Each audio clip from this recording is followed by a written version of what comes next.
Bueno, hola a todas y todos. Eh, este video es la segunda parte de la explicación del tema de estructura atómica. Nosotros nos habíamos quedado en esta filmina que, bueno, nada, nos daba el resumen de los cuatro números cuánticos, de qué valores numéricos podían tomar y qué información nos aportaban. Este, También habíamos comentado que N, L y M, ¿sí? Los primeros tres números cuánticos, eran aquellos que definían a el orbital atómico. El orbital atómico era esa zona donde tenemos cierta probabilidad de encontrar el electrón. Y el número cuántico S, que era el de spin, que nos definía el sentido de giro del electrón, nos permitía indicar de qué electrón del átomo estamos hablando, ¿sí? Esto último por ahí es un poco complicado de entender. La idea es que en esta clase va a quedar más claro, ¿sí? Entonces, eh, esto es como para que sepan de dónde retomamos. Y si continuamos, lo primero que tenemos que saber antes de poder llegar a la configuración electrónica son los principios de la mecánica cuántica, ¿sí? O sea, la mecánica cuántica también tiene principios y vamos a verlo y son como los que nos van a decir cómo se van a distribuir los electrones en función de los números cuánticos, ¿sí? Entonces, el primero es el principio de exclusión de Pauli, ¿sí? Este principio de exclusión básicamente dice que la materia no puede superponerse en el espacio. Yo estoy sentado en esta silla y nadie puede sentarse al mismo tiempo en el mismo lugar que yo estoy sentado. Al sumo pueden sentarse en mis piernas, pero no se pueden sentar exactamente donde yo estoy sentado, ¿sí? Bien, de la misma forma que no se pueden superponer dos personas en una silla, no se pueden superponer dos electrones en un átomo, ¿sí? Que forma materia y sí, que forma la materia y por lo tanto la materia tampoco puede superponerse. ¿Qué sería que dos electrones se superpongan? Que los cuatro números cuánticos sean iguales, ¿sí? Entonces, en un átomo no puede haber dos electrones con el mismo conjunto de números cuánticos, ¿sí? O sea, con los mismos valores de N, L, M y S. Otra forma de decir esto también, o algo que se desprende de esto, ¿sí? Es que si N, L y M son todos iguales, o sea, nos referimos al mismo orbital atómico, solamente tenemos dos posibles valores para S, más un medio y menos un medio. Entonces, como N, L y M definen al orbital atómico del que hablamos, ¿sí? Y ese solamente puede tomar dos valores para definir al electrón, en cada orbital atómico van a poder entrar solamente dos electrones. Si tomamos como ejemplo a este conjunto de números cuánticos, podemos ver que hay tres columnas, o sea, hay tres conjuntos de números cuánticos. Yo, en lo personal, le digo por ahí tiradas de números cuánticos. Esto es una tirada, esto es otra tirada. Pero al haber tres tiradas, ¿sí? Hay tres electrones, ¿sí?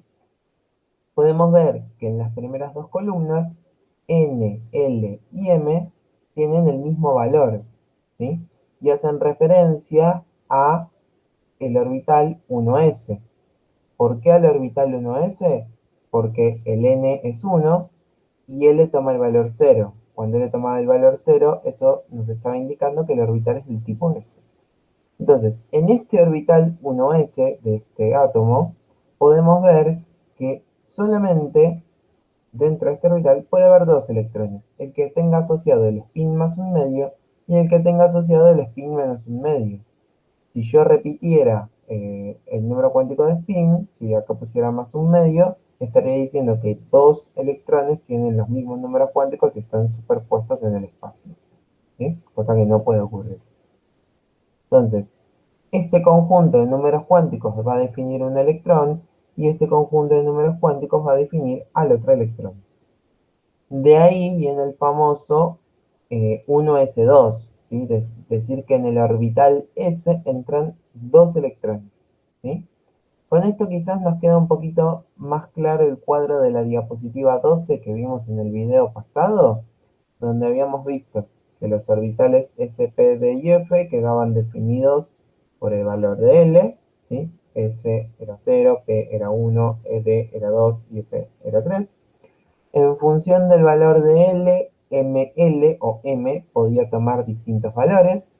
La cantidad de valores de M me definía la cantidad de orbitales. Fíjense que si L es 0, M solamente puede tomar el valor 0, ¿sí? Entonces la cantidad de orbitales va a ser 1 y como en cada orbital entran 2 electrones, la cantidad máxima de electrones en esta capa electrónica va a ser 2. En el caso de los orbitales p, podemos ver que el valor de L es 1, entonces M va a tomar los valores menos 1, 0 y más 1, ¿sí? Como M puede tomar tres posibles valores, cada posible valor de M define un orbital, ¿sí? Que tiene distinta disposición espacial. Esto lo habíamos visto, lo recuerdo así rápidamente.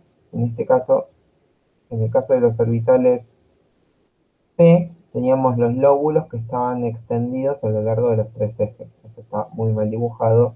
Disculpenme, pero estoy dibujando a pulso. Eh, el eje era en el eje Z, en el eje X y en el eje Y. ¿Sí?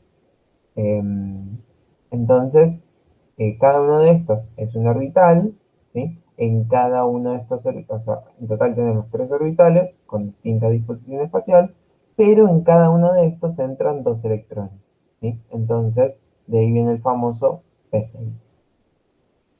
Y así podríamos seguir con el D y con el F, o sea, es el mismo razonamiento.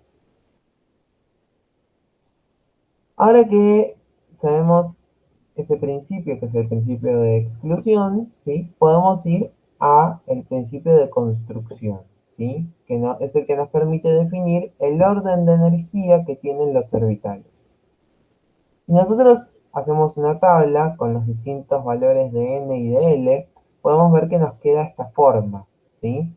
Donde en el nivel 1 solamente hay orbitales del tipo S, en el nivel 2 hay orbitales del tipo S y P, en el nivel 3 hay orbitales del tipo S, P y D, ¿sí? Y así se van definiendo los distintos tipos de orbitales. El orden de energía de estos orbitales lo da el principio de construcción, ¿sí? Que no es que todos los S tienen menos energía, todos los S van a tener una energía menor que los P y a su vez que los D y que los F, ¿sí? Sino que en realidad el 1S es el primer orbital del átomo porque va a ser el de menor energía, le va a seguir el 2S, ¿sí? Y después del 2S vamos a pasar al 2P. El del 2P pasamos al 3S y al 3P.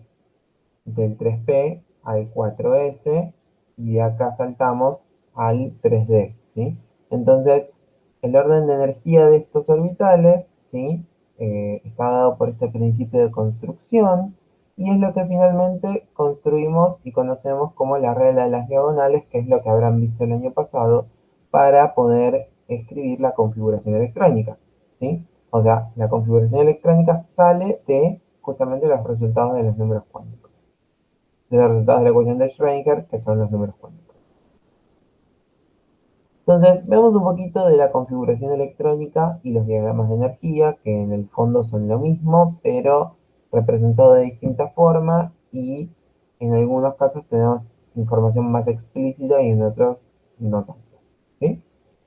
Esta es la regla de las diagonales. Fíjense que es exactamente igual a lo que vimos en este cuadro, solamente que tenemos marcado cómo es el orden de llenado de los orbitales, ¿sí? Hay que seguir las diagonales, ¿sí? Y no las filas. Si queremos construir la configuración electrónica de un átomo, lo único que tenemos que hacer es ir completando cada uno de los niveles de energía, empezando por el 1S, hasta que ya no tenga más electrones para asignar, ¿sí? Por otro lado, si nosotros por ahí a veces la regla de las diagonales no nos quedan los orbitales tan claramente definidos según su energía, y para eso usamos este diagrama, ¿sí? Donde esta línea a veces se representa con un cuadrado, ¿sí? Y ese cuadrado representa un orbital. Fíjense que en el orbital, los orbitales S, habíamos dicho que estaban formados por un solo tipo un solo orbital, ¿sí? El L tenía valor 0 y M tenía valor 0. Como M solamente toma el valor 0, tenemos un solo orbital. En el caso del orbital P, de los orbitales P, fíjense que como L tomaba el valor 1, M podía tomar tres valores ahora. Que son -1, 0 y +1. Esto quiere decir que hay tres orbitales eh, en las capas P, ¿sí? Entonces, ¿qué quiere decir esto? Que una línea en este caso representa al orbital que tiene m-1, una línea representa al que tiene m0 y la otra al que tiene m+1. Y estos son los famosos px, py y pz, ¿sí? O sea, esto representa a cada uno de esos tres lóbulos que dibujamos antes y voy a volver a dibujar no mucho mejor que antes. Cualquier cosa tienen los dibujos en el video anterior, ¿sí? Entonces, este era un orbital, que sería el PZ, este sería el PX y este sería el PY, ¿sí?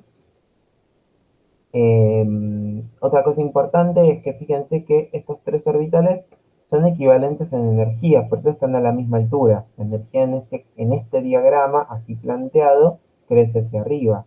Pero no hay diferencia de energía entre el orbital que está en el eje Z respecto al que está en el eje Y, por ejemplo, ¿sí? Entonces estos orbitales se llaman degenerados, ¿sí? Acá, por ejemplo, en los orbitales D podemos ver que tenemos cinco cajitas, acá hay cinco líneas, hay cinco orbitales degenerados, ¿sí? Fíjense que en el diagrama de energía se puede ver bien que llega un momento en que, por ejemplo, en los niveles 3 y 4 empieza a haber tantos tipos de orbitales que se empiezan a mezclar entre ellos, ¿sí? Y, y vamos a la mecánica cuántica un poquito más fina de lo que nosotros vemos, no es tan fácil de diferenciar, ¿sí? O sea, acá empieza a haber contribuciones eh, de orbitales de unos con otros, se vuelve muy complejo el asunto, ¿sí? Lo importante es que ustedes sepan respetar este orden, la regla de las diagonales, y a partir de esto plantear el diagrama de energía respetando el orden de los orbitales, ¿sí? Entender que no es que es 1s, 2s, 2p, 3s, 3p, 3d, ¿sí? Eso vale en el caso de los átomos hidrogenoides, pero la mayoría de los átomos no son hidrogenoides, así que no nos vamos a meter con eso. Por último, acá tenemos planteado lo que uno suele escribir cuando da la configuración electrónica de algún elemento, ¿sí? Este sería el orden en el cual se van escribiendo los orbitales, ¿sí? Separados por un punto, y obviamente los electrones se colocan como un supraíndice a la letra del orbital, ¿sí? Por ejemplo, 1s2, 2s2, y así completamos la cantidad de electrones que tenga ese átomo, ¿sí? Esa especie química. Bueno, seguramente esto también ya lo vieron el año pasado, pero bueno, siempre es bueno recordar. Entonces, armemos una configuración electrónica para refrescar cómo se hacía esto, ¿sí? Recordemos que para armar la configuración electrónica necesitamos la red de las diagonales, ¿sí? Y recordar otra parte importante, por lo menos para los átomos, que es que son eléctricamente neutros. ¿Qué quería decir esto? Que la cantidad de protones es igual a la cantidad de electrones, ¿sí? Eléctricamente neutro, las cargas positivas, los protones, son iguales a las cargas negativas, los electrones. Y entonces, tomamos como ejemplo estos tres elementos, el carbono, esto solo lo voy a hacer para el carbono, tiene Z igual 6, esto quiere decir que va a tener 6 protones. Pero si el carbono tiene 6 protones, entonces también va a tener 6 electrones, ¿sí? Entonces tenemos que acomodar 6 electrones en su configuración electrónica. Empezamos por el orbital 1s. En el orbital 1s dijimos que entraban 2 electrones. Entonces esto es 1s, 2. Y escribimos un punto porque ya llenamos ese orbital. Entonces este ya está. Me quedan acomodar ahora, o sea, asigné 2 electrones, 1, 2. Me faltan 4. Seguimos con el orbital que sigue, el 2s. Entonces esto es 2s, 2. Está hecho este orbital. Completé otros 2 electrones. Me faltan 2, ¿sí? Entonces, escribo punto. El orbital que le sigue el 2s es el 2p. Entonces, esto es 2p y pongo los 2 electrones que me faltaban acomodar. Entonces, ahí ya completé los 6 electrones y esta es la configuración electrónica del elemento carbono, ¿sí? Hagamos el ejemplo del magnesio. Fíjense que hasta el carbono es todo igual. Entonces tenemos 1s2, 2s2. Hasta acá acomodamos 4 electrones. Vamos atrás porque ya va a ser más lugar. Borramos este. Entonces acá dije, acomodé 4 electrones. 1, 2, 3, 4. Fíjense que yo tengo que acomodar 12 en este caso. Entonces, me faltan 8. Voy a escribir 2p, ¿sí? Y en este caso voy a completar con 6 electrones, ¿sí? Pues recuerden que uno escribe 2p, pero esto está representando a la capa de los orbitales p, ¿sí? O sea, voy un cachito para atrás, disculpen. Esto es lo que nosotros llamamos una capa electrónica, ¿sí? O llamamos capas electrónicas. Esto es capa 1s, esto es capa 2s, esto es capa 2p. La capa 2p está formada por 3 orbitales. El 2px, 2pi, 2pz. ¿Sí? Entonces por eso escribimos 2p6, porque en esta capa en total hay 6 electrones. Entonces, volviendo acá, tenemos 2p6, entonces ya terminamos con este y acá escribimos 1, 2, 3, 4, 5, 6. Entonces, ya como de ahora 10 electrones. Perdón, ya está. 10 electrones, me faltan 2. Al 2p, fíjense que le sigue el 3s. Entonces acá escribimos punto 3s2. Tachamos esto. Y listo, ya está. Entonces esta es la configuración electrónica de los átomos del elemento magnesio. Fíjense que para el escandio el proceso va a ser similar. O sea, hasta el magnesio vamos a copiar la misma configuración electrónica porque hasta ahí acomodamos 12 electrones, ¿no? Entonces empezamos. 1s2, 2s2, 2p6, 3s2. Bueno, y acá tengo 2 electrones, me faltan 8, porque el escandio tiene, perdón, 9, porque el escandio tiene 21 electrones. Entonces, al orbital 3s, fíjense que le sigue el 3p. Entonces acá vamos a escribir 3p6. O sea que ya completé 6 electrones más. 1, 2, 3, 4, 5, 6. O sea, acá tengo 15 y 3, 18 electrones. ¿Sí? Como tengo 18 electrones, aún me faltan 3, porque no, este tiene 21. Al 3p, fíjense que no le sigue el 3d, sino el 4s. Entonces acá vamos a escribir punto 4s y acá irían 2 electrones. 1, 2. Entonces ahora tenemos 20 electrones. Al 4s le sigue el 3d. Punto 3d. Y acá escribimos un 1 porque nos quedó un electrón. ¿Sí? 1. Entonces ahí tenemos la configuración electrónica de los átomos del elemento escándalo. Esperemos que esto se haya entendido, cualquier cosa, si no nos consultan. Bien, ahora vamos a cómo se construye el diagrama de energía, así cómo se van a llenar los orbitales. Y para eso tenemos que cumplir con lo que se llama la regla de Hund, ¿sí? Entonces, la regla de Hund la vamos a plantear para los átomos del elemento potasio. El potasio, de nuevo, tiene Z19, los protones van a ser 19, los electrones van a ser 19, y esto sería su configuración electrónica, ¿sí? Antes de hacer el potasio, igualmente, lo que me di cuenta yo es que sería bueno hacer otro elemento, como por ejemplo el carbono. Habíamos dicho que tenía 6, y después hacemos el potasio. 1S2, 2S2, 2P2. ¿Sí? Bien. Entonces vamos a hacer primero el diagrama de energía para el elemento potasio, carbono, y después lo hacemos para el elemento potasio. ¿Sí?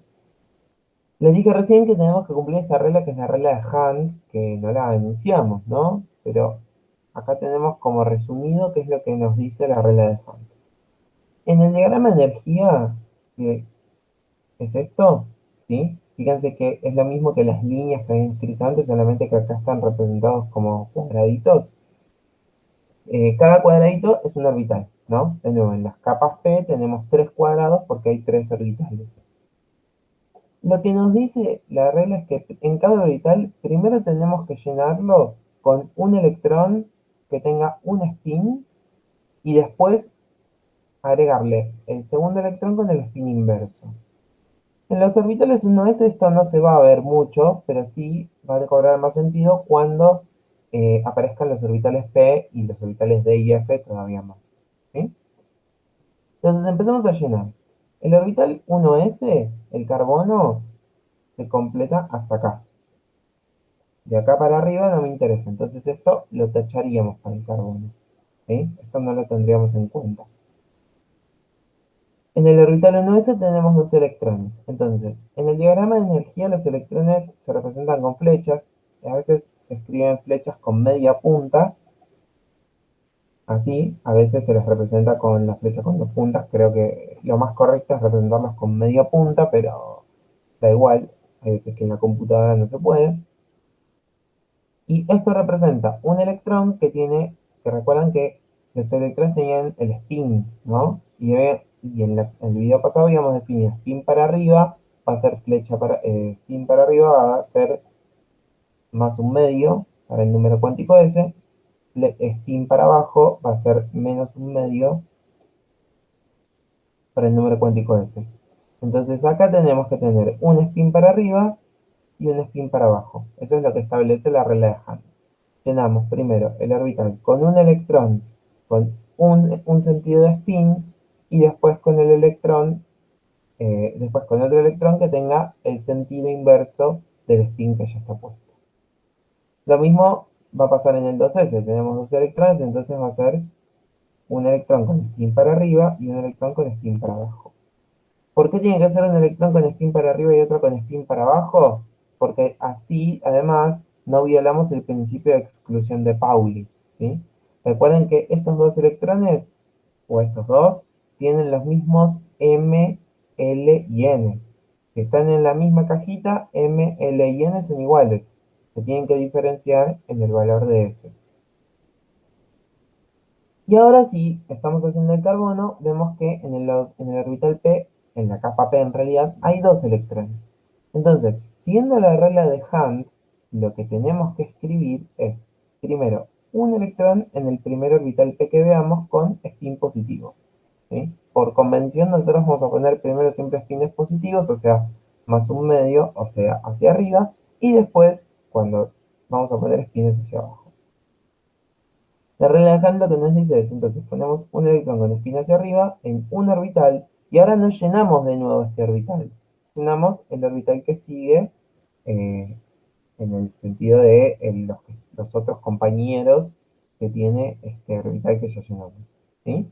O sea, asignamos un electrón a cada orbital y todos tienen que tener el mismo spin.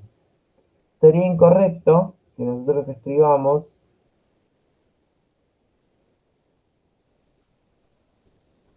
esto así, que llenemos este orbital y que no coloquemos un electrón en cada uno del resto de los orbitales que estén en la misma capa.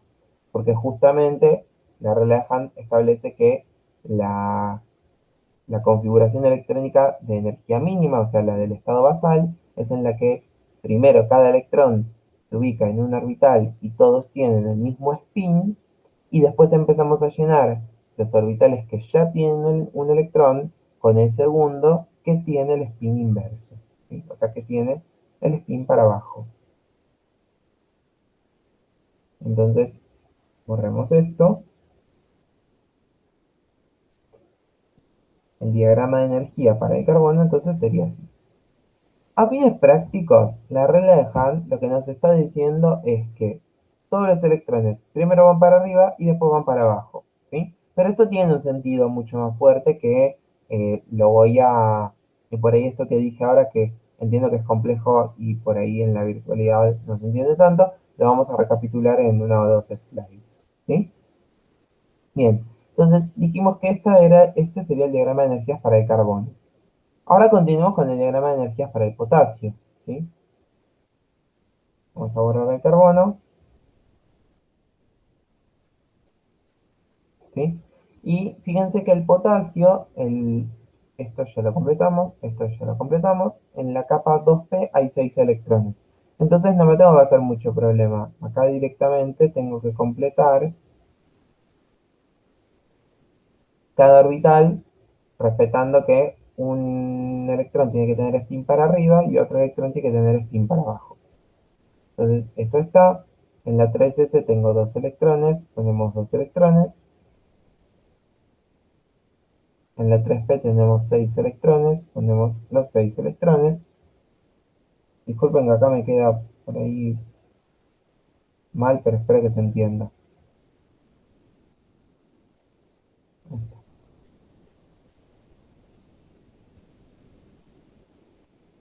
Bien. Y por último, en el 4s tenemos un electrón. ¿Recuerden que dijimos? Nosotros por convención vamos a poner el primer electrón hacia arriba. Y así nos queda el diagrama de energías del potasio. El diagrama de energía para los electrones del potasio, ¿sí? Es dentro de todo sencillo, hay que seguir la configuración electrónica y respetar las reglas, ¿no? Primero asignar el electrón hacia arriba, después el electrón hacia abajo. Si tengo varias cajas varios orbitales, ¿no? En una capa, primero tenemos que poner un electrón en cada orbital con la flecha, todos con la flecha en el mismo sentido, o sea, todos con el mismo spin, y después con el spin inverso, ¿sí? Bien, ahora vamos a hablar de lo que se llama la configuración electrónica externa o CEE, por las siglas esto, ¿no? Configuración electrónica externa. Estas son las configuraciones electrónicas de los elementos del periodo 2, ¿sí? Y estas son, bueno, acá tenemos las configuraciones electrónicas, estos son los valores del número atómico. Y lo que llamamos configuración electrónica externa es la configuración electrónica que tiene el último nivel de energía. Entonces, por ejemplo, para el litio, el último nivel de energía es el 2. Entonces, esta es la configuración electrónica externa del litio,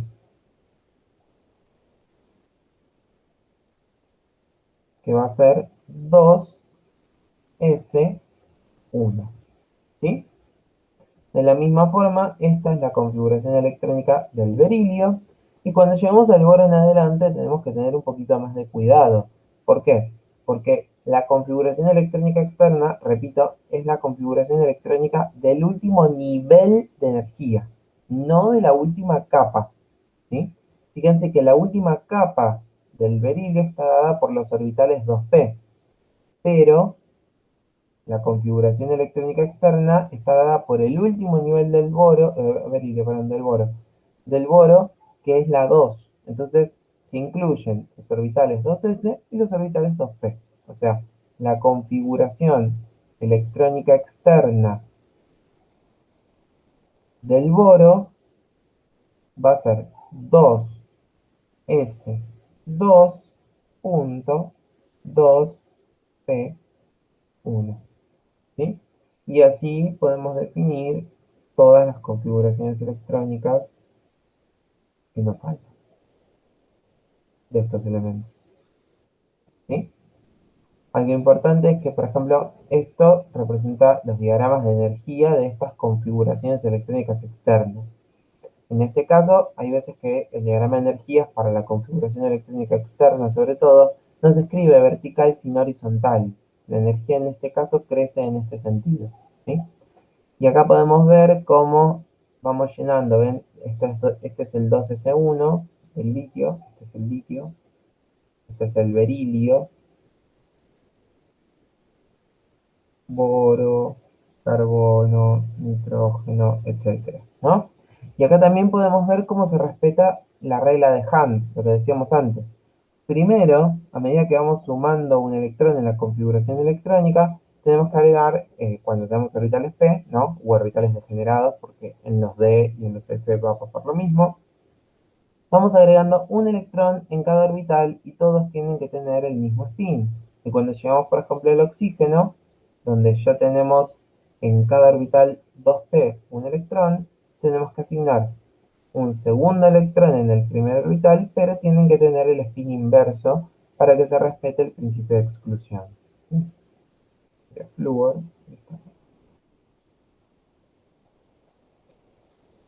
Bien. ¿Hay evidencias de este tema del spin? De esto de, o sea, ¿y tiene algún sentido esto de que los electrones estén para arriba, para abajo, estén juntos? Bueno, la realidad es que sí. Cuando nosotros tenemos dos electrones que están en el mismo orbital como estos, los llamamos electrones apareados.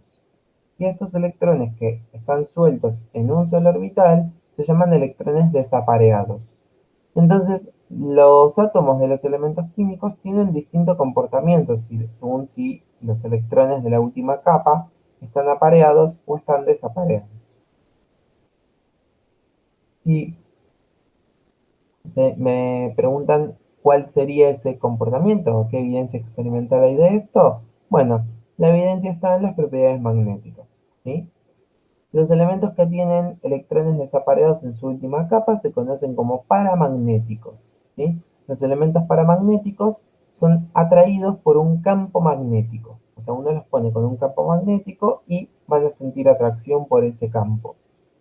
Las especies que tienen todos sus electrones apareados, incluidos obviamente los de la última capa, se llaman diamagnéticas. Y esas especies diamagnéticas prácticamente no se ven influidas por campos magnéticos, ¿sí? Creo que sufren una cierta repulsión, pero es muy pequeña, casi no es apreciable, ¿sí? Entonces, la idea es ¿por qué ocurre esto? El momento que genera el giro del electrón, ¿sí? Está asociado a las propiedades magnéticas de este, ¿no? O sea, cuando o el spin propio está asociado a un momento magnético o cosas físicas más difíciles. La cuestión es, si ustedes tienen spines que están desapareados, estos spines intentan aparearse con digamos, algún otro spin que sea del sentido opuesto, ¿sí?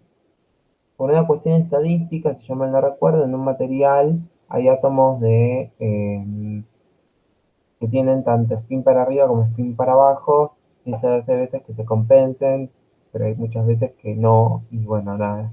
Eso a veces complica un poquito el tema de demostrar que las cosas tienen comportamiento magnético, pero haciendo una purificación, haciendo un experimento tipo adecuado, lo que se puede demostrar es que si un elemento químico en su última capa tiene electrones desapareados, estos se alinean con un campo magnético y por eso sienten la atracción. Si son, en cambio, los diamagnéticos, ¿sí? Al estar ya pareados, no tienen esa tendencia y entonces por eso no se ven prácticamente influenciados. Así que esto explica a la perfección las propiedades magnéticas, guiño guiño, de las especies químicas, ¿sí? Y por lo tanto, la existencia de este spin. Bueno, esta es la parte que yo les decía que vamos a hacer como una especie de menjunje, o sea, vamos a tratar de conectar todo lo que vimos hasta ahora para que se entienda y para que veamos que en realidad estamos representando lo mismo de diferentes maneras para poder tener más información o tener información más cómoda, ¿sí? Entonces, supongamos que tenemos este cuadro donde mostramos a los números cuánticos de los electrones del último nivel, también llamados electrones de valencia, de un cierto elemento, ¿sí? Lo primero que tenemos que ver es que cada tirada de números cuánticos, tirada recuerden que era cada conjunto de valores, está describiendo a un electrón del átomo. Entonces, al haber cuatro tiradas de números cuánticos, este elemento tiene en total en su último nivel cuatro electrones.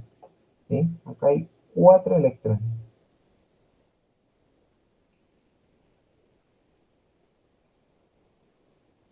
Bien.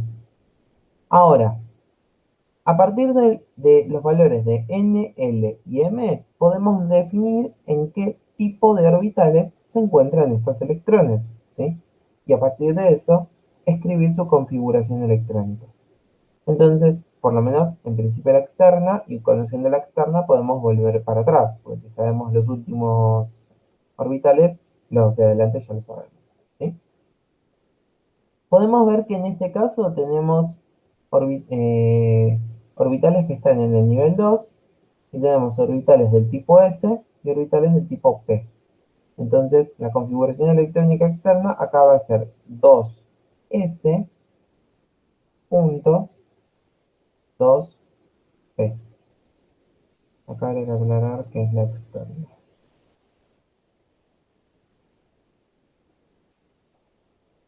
Bien, por otro lado podemos ver que, recuerden que si los valores de n, l y m coincidían, esto quería decir que estos electrones están en el mismo orbital. Y tenemos el valor más un medio y el valor menos un medio para que justamente representar al electrón que tiene el spin para arriba y el electrón que tiene el spin para abajo. Entonces, en el orbital 2s hay dos electrones y en el orbital 2p, acá lo que estamos representando esto es un electrón en uno de los orbitales p, en uno de esos rectángulos o líneas, y este es otro electrón en otra de, de los orbitales. Y por lo tanto tienen que tener el mismo spin si están en distintos orbitales. Pero en la capa P, como lo escribimos acá, seguimos teniendo dos electrones.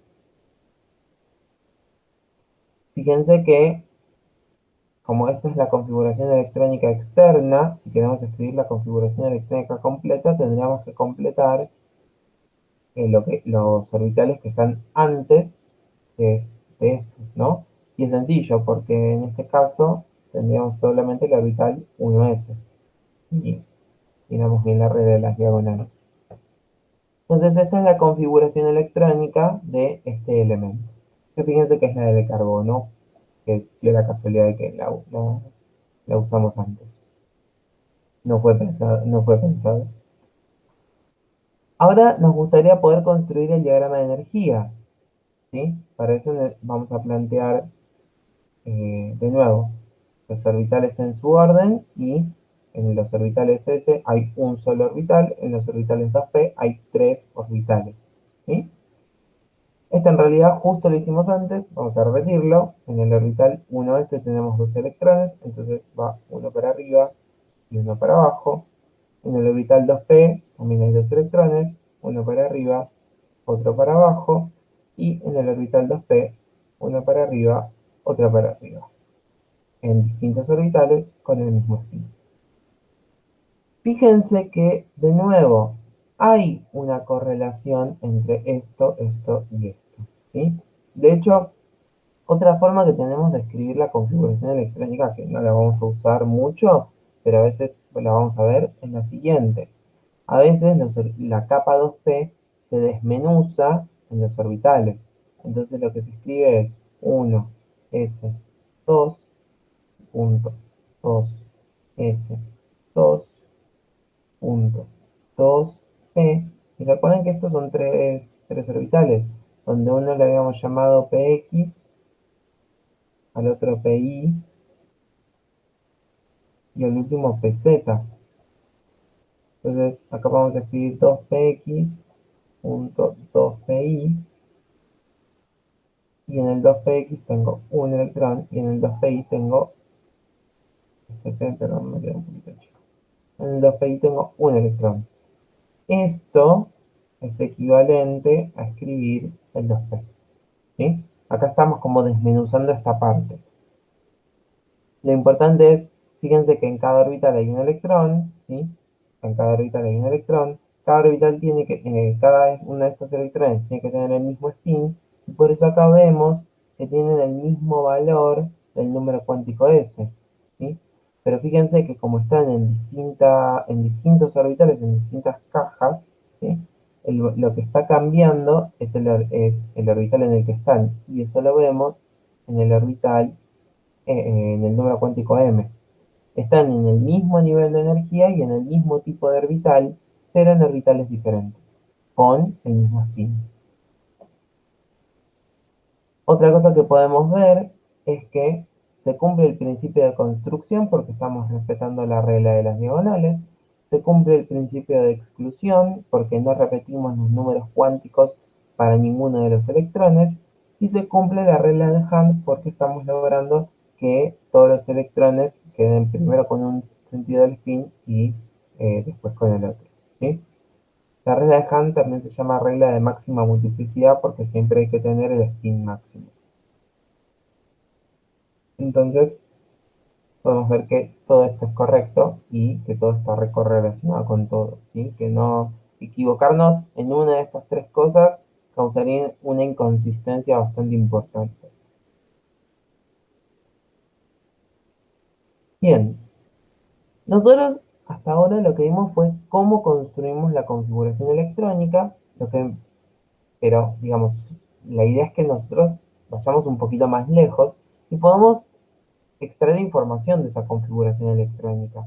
Entonces, para eso vamos a ver que existen ciertos tipos de configuraciones electrónicas que son dentro de todo especiales, y dentro de este primer grupo vamos a ver las que son particularmente estables. Entonces, estas son las configuraciones electrónicas de los elementos del periodo 2, ¿sí? Todos estos son los elementos del periodo 2. Acá tenemos sus configuraciones electrónicas y estos serían sus diagramas de energía, de nuevo puestos en forma horizontal, no vertical, ¿sí? Lo que podemos ver es que están remarcadas con estos recuadros verdes el berilio, el nitrógeno y el neón, ¿sí? Y la idea sería ver qué tienen en común estos tres, o qué los hace estables a estos tres, porque realmente si los estamos marcando y el título dice que son particularmente estables, es porque estos tres son particularmente estables, ¿sí? Entonces, estas configuraciones electrónicas tienen su última capa. Recuerden, esto sería una capa, esto es una capa, esto es otra capa, y esto es la última capa, ¿sí? Del boro en adelante, ¿sí?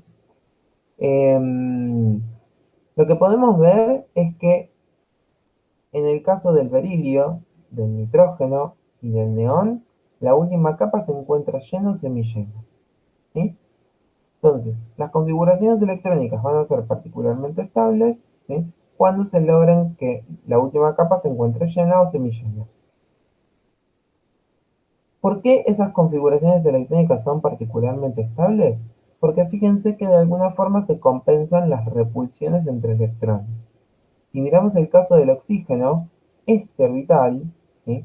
Las repulsiones de los electrones dentro de este orbital son mayores que en las de estos dos, porque acá tengo dos electrones con carga negativa que se repelen.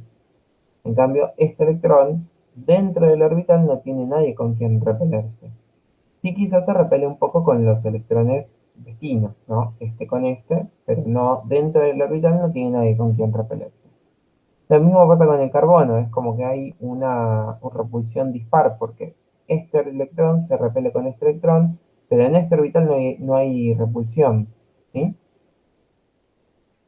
Entonces, de alguna forma, ¿sí? Que no estamos detallando mucho, pero lo importante es observar esto, si la última capa está completa o semicompleta, ¿sí? Estas repulsiones interelectrónicas intercentre y electrónica de electrones, están compensadas y eso hace que esa configuración electrónica sea particularmente estable. Bueno, acá mencionamos que podemos ver que el berilio y el neón tienen su última capa completa, y en particular el neón tiene el último nivel completo, ¿sí? Todo su último nivel está completo, en el berilio solo la última capa está completa, ¿sí?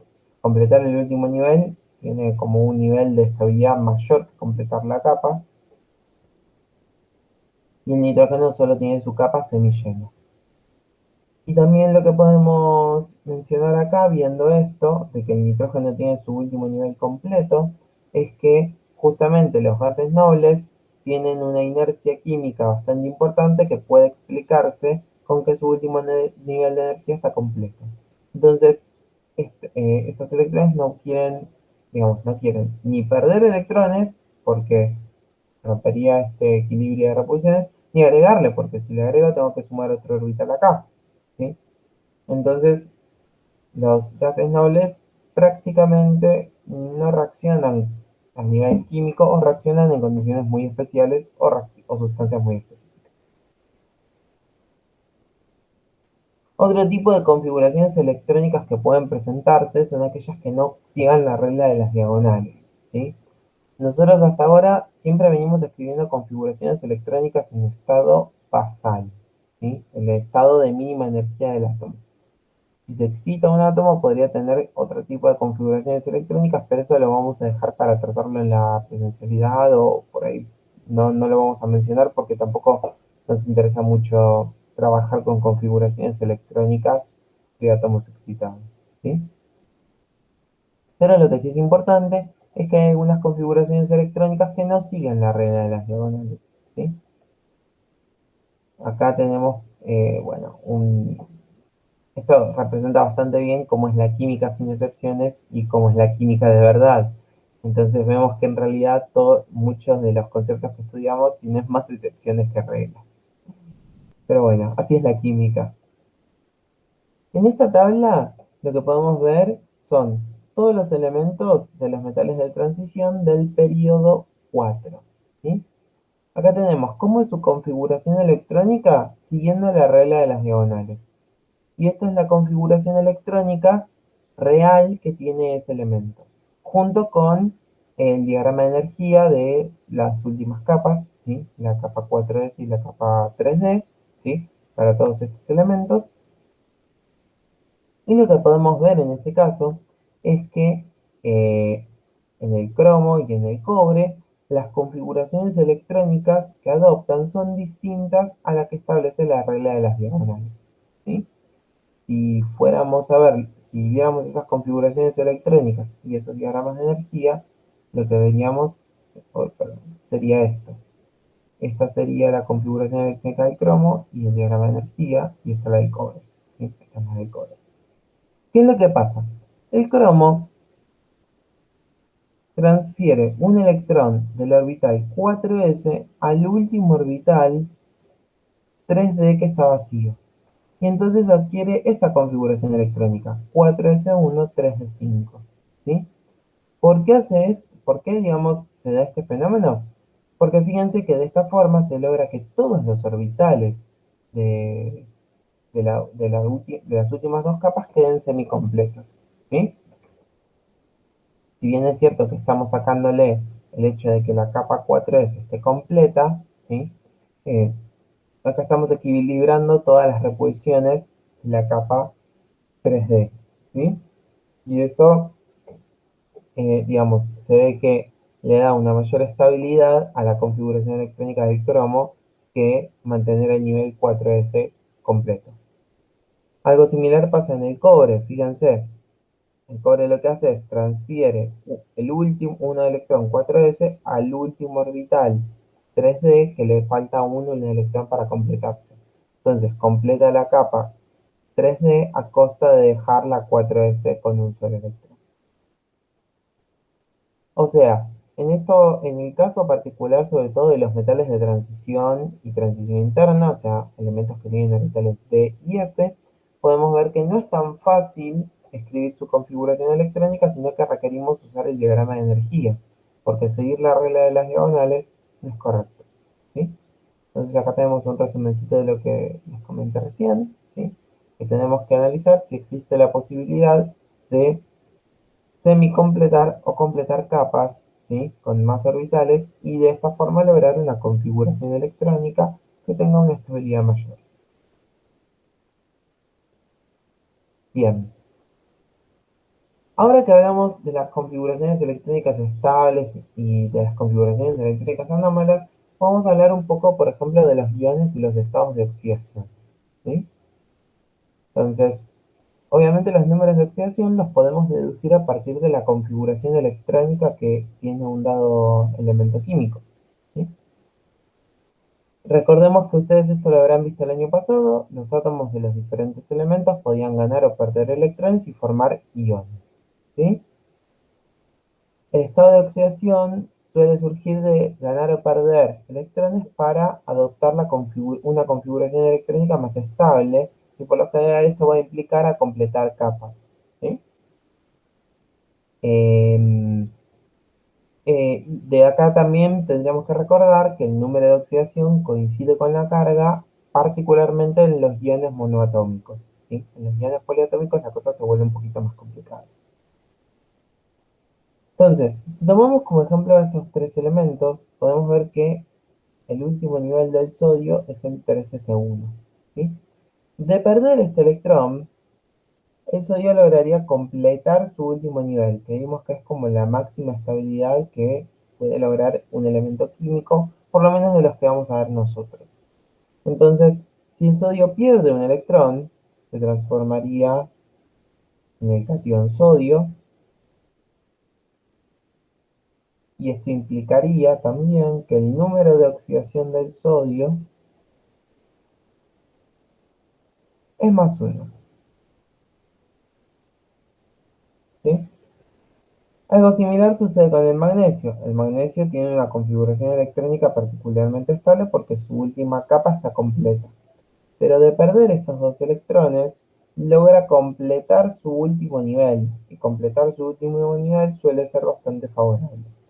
Entonces, acá el magnesio pierde dos electrones, se transforma en magnesio 2 más. Disculpen.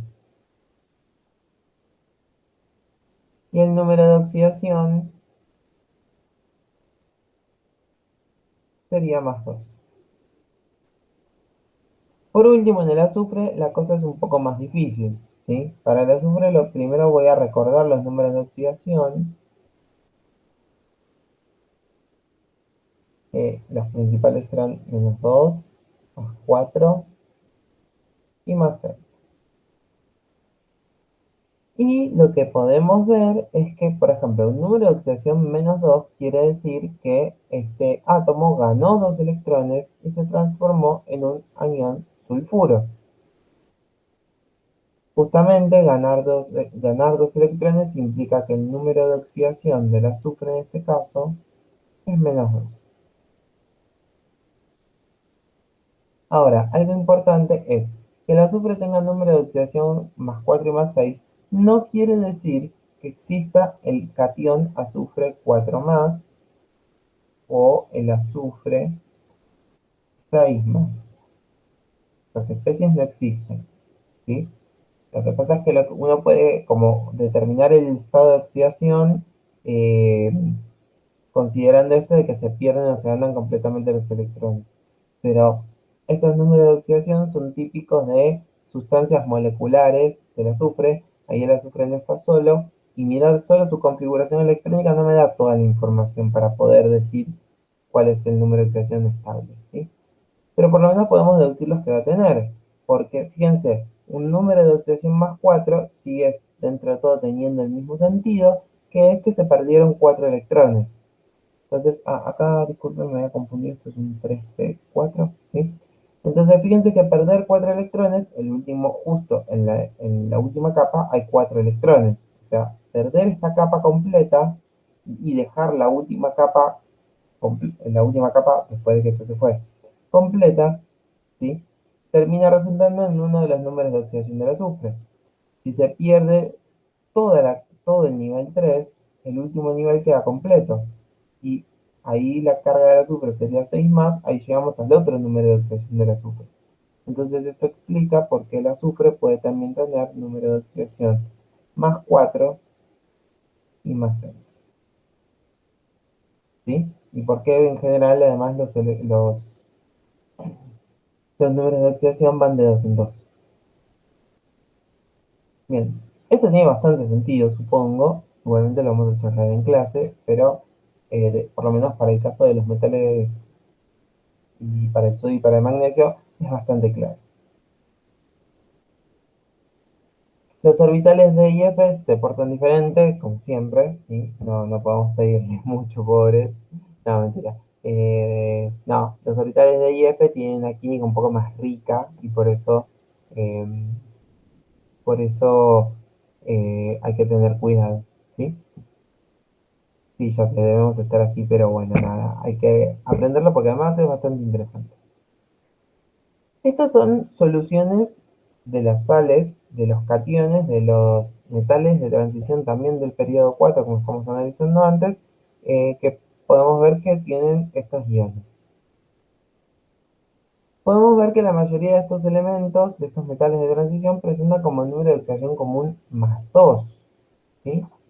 Entonces, si lo razonamos en términos de su configuración electrónica, la configuración electrónica de estos metales, la general, es 4s2, 3dx, porque recordemos que primero se llena el orbital 4s y después empezamos con el escandio que va con D1, el vanadio con D2, el titanio con D2, el vanadio con D3 y así sucesivamente. ¿Sí? Lo importante es, en los metales de transición, cuando se forman cationes, ¿sí? Primero se pierden siempre los orbitales 4s. Entonces, por ejemplo, si tomamos el ejemplo del átomo de hierro, ¿sí? La configuración electrónica de hierro es la del argón, ¿sí? Porque esto sería hasta donde está completo, 4s2, 3d6. Al formarse el catión ferroso, fíjense que se pierden los orbitales 4s y me queda el orbital 3d como última capa. Y por último, en el caso del hierro 3 más, este D6 pierde un electrón más y me quedan 3 D5. Un dato de color que a mí en particular me resulta interesante y creo que a ustedes les va a servir también para el laboratorio es que los cationes de metales de transición que tienen orbitales D incompletos, ¿sí? Como el hierro 2 y el hierro 3, ¿sí? Suelen tener color en solución acuosa. Por ejemplo, acá podemos ver que el hierro 3 es amarillo y el hierro 2 es medio verdoso, ¿sí? Ahora, por ejemplo, cationes de otros metales como el sodio, el magnesio, calcio, potasio, que están disueltos naturalmente en el agua y en el agua que bebemos porque son parte de los minerales que tenemos que incorporar, fíjense que no le confiere color al agua, ¿sí? Entonces, y si miramos las configuraciones electrónicas de estos elementos, no terminan en orbital D, sino que terminan en orbital P. Entonces, su interacción con la luz y un par de fenómenos de excitación son diferentes. Era un datazo esto. Pero bueno, quizás les interesó y les sirve. Ya llegando al final, la idea sería que veamos que la estructura electrónica tiene relación con algunos de los temas que ya vimos, por ejemplo con las reacciones redox, ¿sí? Entonces para esto vamos a traer a un viejo amigo que era el diagrama de Frost, ¿sí? Que obviamente se lo deben súper acordar, y para aquellos que no lo recuerden, en este gráfico representamos el número de oxidación por el potencial de reducción en función del número de oxidación de un dado elemento, ¿sí? Este es el diagrama de Frost en medio ácido, hay un diagrama de Frost en medio básico, ¿sí? Algo interesante de este diagrama de Frost era que el, digamos, la especie química que estaba más abajo en el diagrama era la más estable de ese elemento en esas condiciones. por lo menos en términos de química redox, ¿sí? En el manganeso podemos ver que el manganeso 2 es la especie más estable, ¿sí? Y esto si lo pensamos con la configuración electrónica y con el diagrama de energía de cada una por ejemplo, de las especies de acá abajo, podemos ver que el manganeso tiene su última capa semicompleta, pero al tener el orbital 4s vacío y el orbital 3d completo, es como que acá ya el orbital 4s no se empieza a mezclar con el 3d y empiezan a pasar cosas raras a nivel eh, diferenciales orbitales, ¿sí? Y entonces esto deja una última capa bien diferenciada con su última capa semicompleta, ¿sí? Y esto hace que adquiera una estabilidad particular, que es lo que, que es lo que coloca al catión manganoso acá abajo de todo. Podemos ver que eso en el manganeso no se logra y además que en el manganeso 3 menos, porque ahora tenemos un orbital vacío, pero además tenemos un orbital en la capa 3 de vacío. Entonces de acá llegamos a que el manganeso 2 es la especie más estable porque completa su última capa, ¿sí? Fíjense que de repente si perdiéramos todos los electrones de la capa 3D, llegaríamos al manganeso más 7, ¿sí? Y uno diría, ¿y por qué esa no es tan estable? Bueno, porque si tenemos un manganeso más 7 que encima está como un permanganato, ¿sí? Primero, la química no es tan fácil. Y segundo, perder 7 electrones es muy difícil. Y además, esa especie va a ser una especie con mucha carga positiva. Y en algún momento, si pierde los electrones, va a querer de una forma que se los devuelvan. O sea, va a ser una especie que va a tender a captar electrones. Por eso fíjense que además el ácido permangánico está arriba y a la derecha. Las especies que estaban muy arriba y muy a la derecha eran las más oxidantes, como por ejemplo el permanganato.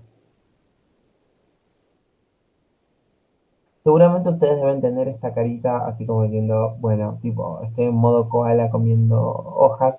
La idea no es que vamos a profundizar muchísimo en esto y les vamos a pedir que den una explicación súper detallada, pero sí nos parece muy importante que entiendan que la configuración electrónica y la estructura de la materia no está desligada de las reacciones que vimos antes, ¿sí? Es importante tratar de encontrar algún punto de conexión como este, ¿sí?